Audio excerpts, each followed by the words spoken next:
and no one expected anything else than to be attacked by enemies any day. In addition to this, famine and pestilence came upon them, in regard to which we shall relate what is necessary in the proper place.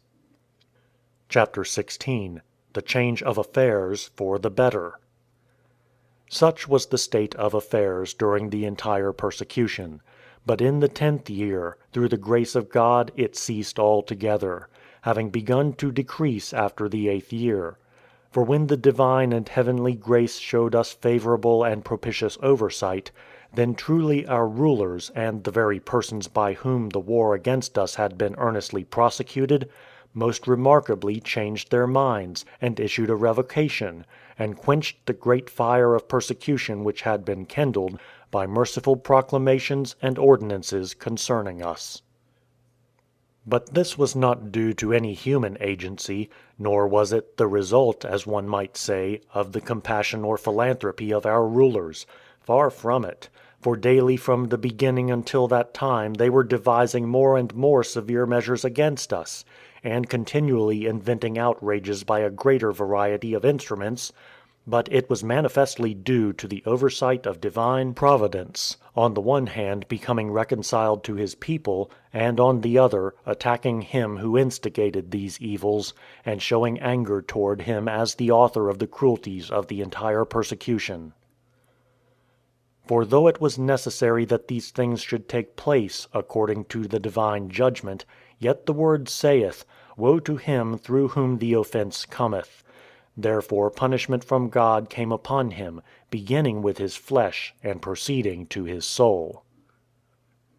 For an abscess suddenly appeared in the midst of the secret parts of his body, and from it a deeply perforated sore, which spread irresistibly into his inmost bowels. An indescribable multitude of worms sprang from them, and a deathly odor arose, as the entire bulk of his body had, through his gluttony, been changed, before his sickness, into an excessive mass of soft fat, which became putrid and thus presented an awful and intolerable sight to those who came near. Some of the physicians, being wholly unable to endure the exceeding offensiveness of the odor, were slain. Others, as the entire mass had swollen and passed beyond hope of restoration, and they were unable to render any help, were put to death without mercy. Chapter 17. The Revocation of the Rulers. Wrestling with so many evils, he thought of the cruelties which he had committed against the pious. Turning, therefore, his thoughts toward himself, he first openly confessed to the God of the universe, and then summoning his attendants, he commanded that without delay they should stop the persecution of the Christians, and should by law and royal decree urge them forward to build their churches and to perform their customary worship, offering prayers in behalf of the emperor. Immediately the deed followed the word. The imperial decrees were published in the cities, containing the revocation of the acts against us in the following form.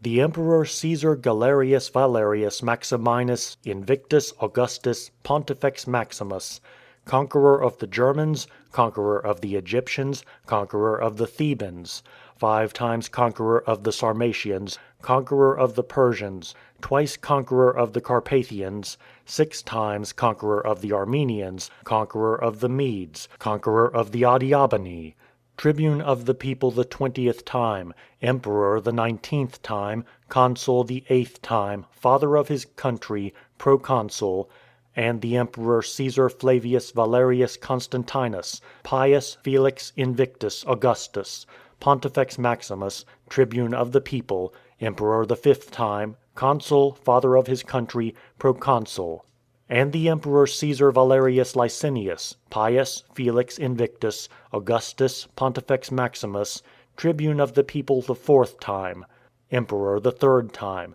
consul, father of his country, proconsul. To the people of their provinces, greeting.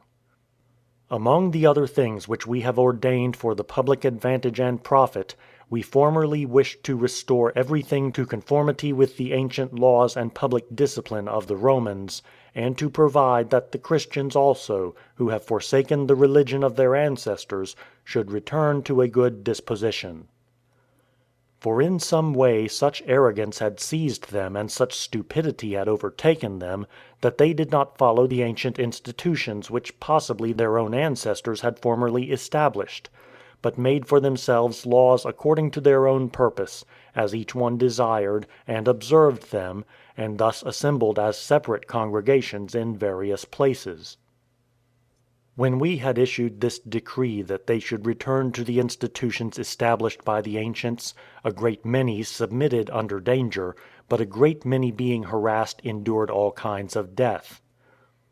And since many continue in the same folly, and we perceive that they neither offer to the heavenly gods the worship which is due, nor pay regard to the God of the Christians, in consideration of our philanthropy and our invariable custom, by which we are wont to extend pardon to all, we have determined that we ought more cheerfully to extend our indulgence in this matter also, that they may again be Christians, and may rebuild the conventicles in which they were accustomed to assemble, on condition that nothing be done by them contrary to discipline. In another letter we shall indicate to the magistrates what they have to observe. Wherefore, on account of this indulgence of ours, they ought to supplicate their God for our safety, and that of the people, and their own; that the public welfare may be preserved in every place, and that they may live securely in their several homes. Such is the tenor of this edict, translated as well as possible from the Roman tongue into the Greek. It is time to consider what took place after these events. That which follows is found in some copies of the 8th book. The author of the edict very shortly after this confession was released from his pains and died. He is reported to have been the original author of the misery of the persecution, having endeavored, long before the movement of the other emperors, to turn from the faith the Christians in the army, and first of all those in his own house, degrading some from the military rank, and abusing others most shamefully, and threatening still others with death, and finally inciting his partners in the empire to the general persecution. It is not proper to pass over the death of these emperors in silence. As 4 of them held the supreme authority, those who were advanced in age and honor, after the persecution had continued not quite 2 years, abdicated the government, as we have already stated, and passed the remainder of their lives in a common and private station. The end of their lives was as follows. He who was first in honor and age perished through a long and most grievous physical infirmity. He who held the second place ended his life by strangling, suffering thus according to a certain demoniacal prediction, on account of his many daring crimes. Of those after them, the last, of whom we have spoken as the originator of the entire persecution, suffered such things as we have related. But he who preceded him, the most merciful and kindly Emperor Constantius, passed all the time of his government in a manner worthy of his office. Moreover, he conducted himself towards all most favorably and beneficently. He took not the smallest part in the war against us, and preserved the pious that were under him unharmed and unabused. Neither did he throw down the church buildings, nor devise anything else against us. The end of his life was happy and thrice blessed. He alone at death left his empire happily and gloriously to his own son as his successor, one who was in all respects most prudent and pious. He entered on the government at once, being proclaimed supreme emperor and Augustus by the soldiers.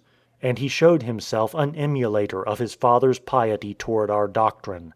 Such were the deaths of the 4 of whom we have written, which took place at different times.